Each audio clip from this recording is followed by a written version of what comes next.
This is the Business of Apps podcast, bringing you actionable insights from the leaders of the global app industry and the world's fastest growing apps.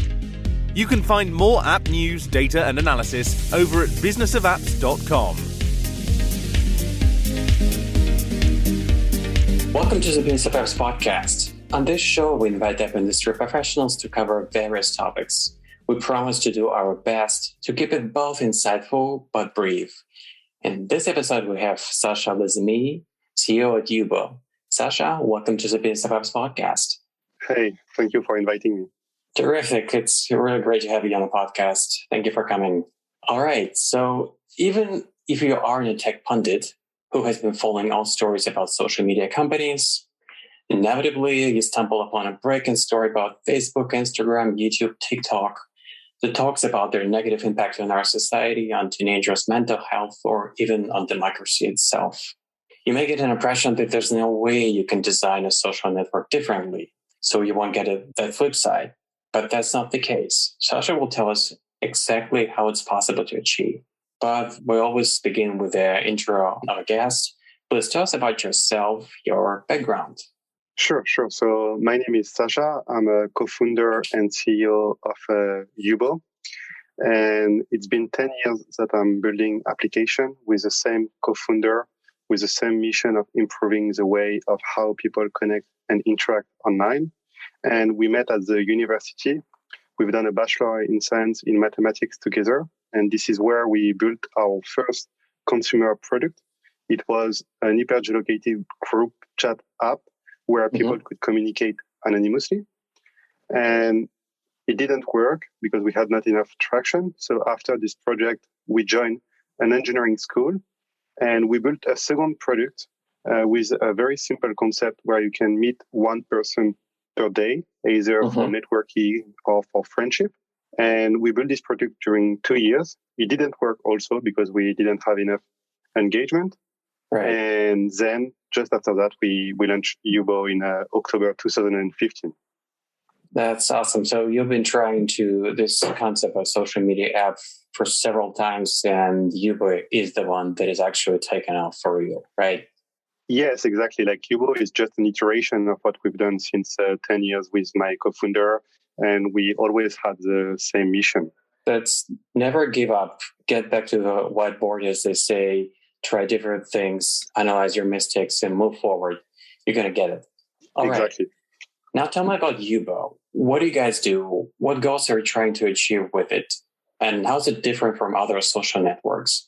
Because to be honest, before this conversation, before we got in touch on LinkedIn, I didn't know about the social platform such as Yubo before. Yeah. So it's a kind of normal because we target the Generation Z. And 99% of our users are between 13 to 25 years old. Certainly not a Generation Z, that's for sure. I'm not either, so that's okay. But basically, Yubo is a social platform to socialize online all around the world and design for Generation Z. So it's a public space where you have small group of people that are interacting publicly through video, audio, and chat in real time, based on the people inside of the group and the topic of the conversation. And our mission is really to take the best of offline interaction and add to that the power of the technology to make sure that our users will connect instantly with the right group of people anywhere in the world at any time in a very safe environment. And we target the Generation Z because this is the most connected generation in the world. There is no difference for them between online and offline, and they have exactly the same need of socializing online than offline. And that's why we are building Yubo. And we do not compete with any messaging platform that are here to connect you with your network and interact with them privately. And we do not compete with any other social platform like Twitch, TikTok, Instagram, Snapchat, that are all about content, performance, and individual behavior. So on those platforms, you have a lot of followers, and at some point you are interacting poor interactions because it's all about likes, views, comments, and it doesn't represent how the society works today. So that's why we are building Yubo. We are building a platform where youth can be themselves and can express themselves as they would do in real life in order to socialize, edit, and create their network. So I'm getting the impression you guys paying more attention to psychology of our interaction. You're trying not to repeat the mistakes of those folks who did it before you, and either from a get-go or at some point steered away from their initial idea and began just pouring more money and basically just looking for an engagement to increase revenue. Like the original idea collapsed. But you do want to give people safe space, which is especially true and important for Gen Z, which has been dealing without problems. We're dealing, being, millennials or older, but they're not that ready to all these problems. So you have to be more careful, give them safer space to communicate, right? Right. Safety is our main priority, Yubo. And as our mission is really to reproduce the way of how you socialize offline, online, we want to keep the same rules you have offline in a public space online. Mm-hmm. And we have amazing tools online to protect our community and our users that are at some point even more powerful than the tools we have offline. And that's why we have very strict guidelines on the platform. At the sign up, we are doing age verification to put our users in the right age group and mainly to separate under 17 to over 17 from the platform. And then we are moderating everything on the platform that is visual or textual with strong algorithm. We have teams all around the world of safety specialists that are reviewing everything from the reports community or from our algorithm, and that are even investigating what we should have caught before it has been reported. And we are going even beyond simple moderation because we are educating our users by sending them real-time alert. Like, for example, if someone is sending his phone number, we are going to send an alert to say, hey, this is a private information. You should not send this information to anyone. Are you sure you want to send this to this person? Yes, exactly. Because we think that we have a responsibility to educate our users to how to behave online and how to be safe online. That's the music for my ears to hear that somebody says we're taking a responsibility and he does mean it. So you guys have any local competitors? Are you, I realize you guys are French based, but you said you have a team all over the world. So you do operate in other languages, right? Yeah, we do operate in other languages. We have offices in Paris, London, New York City, and Jacksonville in the US. And we have, as you said, people working all around the world for Yubo. And actually, most of our users are based in North America and in English-speaking country, like the UK, Nordic country, Australia, New Zealand. And because as on Yubo, it's all about socializing, the most important thing is the language. And when we have users speaking English, as we have more users in English-speaking countries, it's easier to launch a country when they do speak English. Gotcha. And I think it's really important to actually verify the age before letting somebody to register, because we all know what age verification means on Facebook, Instagram. I don't know, on paper, on electronic paper, in theory, it should work. But in reality, we know how many teens, like folks who are not supposed to be on those platforms, actually there because they could easily fake their verification process, could do it quite easy. And I do like that you guys pay attention in making sure that they are in age when they can be on the platform. That's great. So what is a business model? Because one of the core problems that underline other social media sites, and I would say the biggest one, is their business model. The advertising model is based on people's attention, and we all know what kind of consequence you're getting. Just take a look at Facebook and you will see what I mean. So what is your business model? So we don't have any ads on the platform. Yubo is ad free, and we choose to have a freemium model. So everything is free on the platform, but you can have paying option or you can have a subscription to gain some other options that will increase your experience and your engagement on the platform. So there is some paying feature that will make sure that you will socialize faster on the platform. So can you tell me a little bit more about your subscription options, what folks can get for that paid option? Yeah, of course. So it's a kind of the same model of gaming platform. So for example, we have a features called the boost. So you have the whole list of all the group that are in real time in the feed, and in a group, any participant can pay to boost the group, and only 2 groups can be on the top of the list of the group. Those are the ones that have the highest number of boosts in it. So it's like being in the VIP room when you have 100 of boosts and you are the top one, then you are at the top of the list and only 2 groups can be at the top. No one is making money from this feature. Any participant in a group can pay for this feature. And it's like having the biggest bottle in a nightclub. When you have the biggest bottle, you are in the VIP room. When you are in the VIP room, you have more people around you. And it's not to have the maximum number of participants in the room, but it's to have people that are coming back and forth in your room, and it creates more interactions in your room. Got it. Did you consider at any point to go with a paid model? Basically charge your platform users, let's say $2-3 like other platforms do. I realize that no social media platform at this point does charge its users, but I would say, Netflix, Hulu, Amazon Prime, or other folks who are charging a bit of money, and once again, no ads are being involved. Yes, this is exactly what we are doing. So, but the whole platform is free, and there is some paying feature like the boost, and some users can pay for it.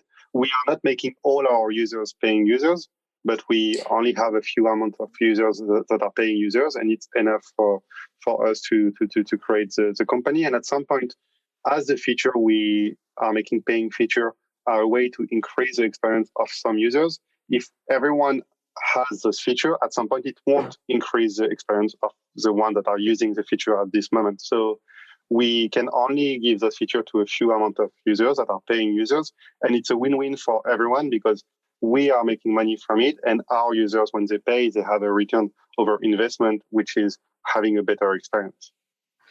Gotcha. Totally makes sense. Now let's switch the gears a little bit. Tell me about how Yubo has been navigating the COVID times. It's just a question that I cannot not live out.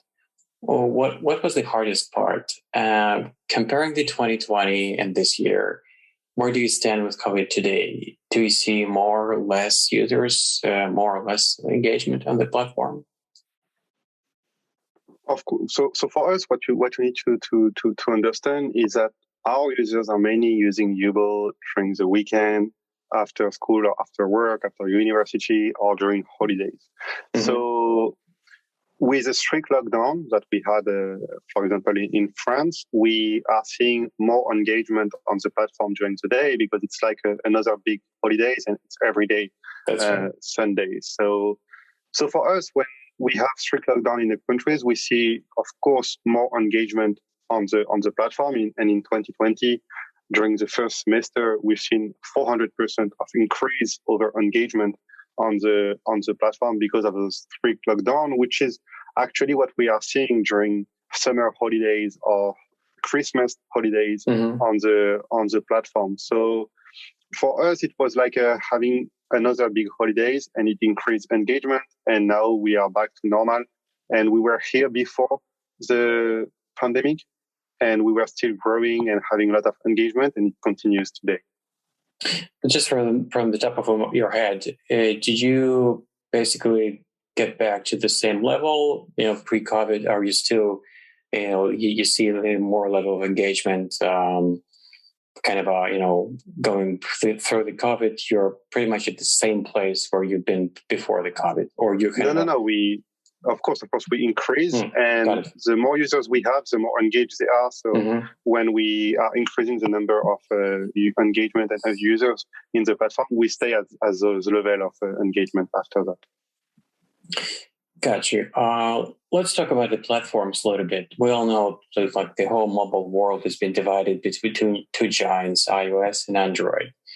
So I assume you guys have the app for both platforms, right? Yes, we are available for both platforms, but most of our users are on iOS. It's like almost 80% of our users are on iOS and 20% on Android. And this is something we are working on to have at least 50% on both platforms. Do you have any idea, or are you trying to evaluate and understand why that's the case? Why people are mostly on the iOS side? Yes, I think it's a part of our fault because at the beginning we didn't have any Android developers. So we were 3 co-founders, and one was doing the iOS app and the other one is doing the backend, and I was doing the rest. So we started with an iOS platform and not an Android platform. And we have always been on iOS. So at some point, we were iOS first, and we are trying to change that with the Android team we have. And we are also, most of our users are based in the US and in North America, where it's an iOS first country. So that also might be a reason why we have more iOS users than Android users. But this is something that will change in the future for sure when we, for example, we increase our users in South America or in Asia, where it's more Android first. That's totally true. And that's right. If I remember correctly, the majority of teenagers in North America are on iPhones. So that's kind of inevitable. You're going to be seeing the dominance of iOS in the user base. Now, let's take a quick look in the future. I know it's really hard, especially in these COVID times, but how do you see your platform, how it's going to be updated, improved to move forward in let's 3-5 years in the future? Any plans, just a thumbnail sketch, not specifics, but just directionally? Yeah, so Yubo is the only social network, that allows young people to socialize in real time. And in 3 to 5 years, Yubo will socially inspire and enable a new generation to discover the world and themselves. And we will continue our mission to be inspired by the best of offline interactions and powered by digital possibilities to fix online social interactions for a new generation. That's a novel goal, because we've been having so many problems with how kids have been interacting with digital media. It's not easy, and we've heard about many problems with adults dealing with mobile technology, but for teenagers, it's especially hard.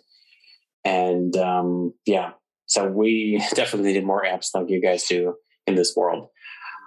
Okay, we've covered the major topic on the table, and there are just a few more questions that I always ask every guest on the show to help the audience know my guests a little bit better. So here we go. Just question number 1 is this: what smartphone do you have now? And have you been switching between iOS and Android, or just staying one side all the time? Yes, so I have an iPhone 12 Max. I have always been on iOS. I'm mainly using iOS, but I also have an Android that I'm using to test the Yubo Android application. Okay, and let's get back in time. What was your first mobile phone? I think my first mobile phone was a Nokia 3310. It's a very old one. I think maybe one of the first. I can remember that one. I think I owned it at some point too. And one thing I would still be missing would be its battery life. I wish my iPhone 11 would have the same battery life. Okay, imagine right now you've left your smartphone home for some reason. What would be the most missing feature for you? I think like the being able to be called or something like that, because this is what you can do on the phone that you cannot do on your computer. And I would miss also testing Yubo because we don't have a desktop platform yet. Got it. Now, when you're looking at your iPhone, and do you have any, mental requests? Wouldn't it be great if this thing can do this or that? It could be hardware, software, and I'm not asking specifically. Are you thinking about this thing being able to do more? Probably less, because we're looking for this balance between using the device, just kind of a healthy balance, using this thing as a tool and not being addicted to this thing. On the other end, you're looking for more battery life and stuff like that. So, what are your thoughts? Yeah, I think it can be good to know when I'm doing something useless on my phone and I could do something that are adding value to myself or to my company. But this is something very complicated to have. Gotcha. All right. Before I let you go, just very, very final question. How can people get in touch with you and get more information about what you do? So our website is full of information about the latest news on the application. You can also find Yubo directly on the Apple Store and the Google Play Store. And if you want to contact me personally, I'm very present on LinkedIn. So if you add me and let small messages about the podcast, then I will add you back for sure. Terrific. Thank you. Thank you for coming on our podcast. It was great. Thank you, Sacha. Thank you, Art, for the question. It was great. Bye-bye. And that was Sacha Lazimi, CEO at Yubo. To listen to more episodes, subscribe to our podcast on iTunes, Spotify, Stitcher, Google Podcasts. Just search for Business of Apps and you will find us easily. We release episodes on Mondays, so subscribe and you'll be able to get new episodes on your smartphone, tablet, or computer as soon as we release them. And please don't forget to leave us a review and comment on iTunes. It is highly appreciated. And all episodes will also be available on businessofapps.com. Thank you for listening. See you next week. Thank you for listening to the Business of Apps podcast. For more, head on over to businessofapps.com.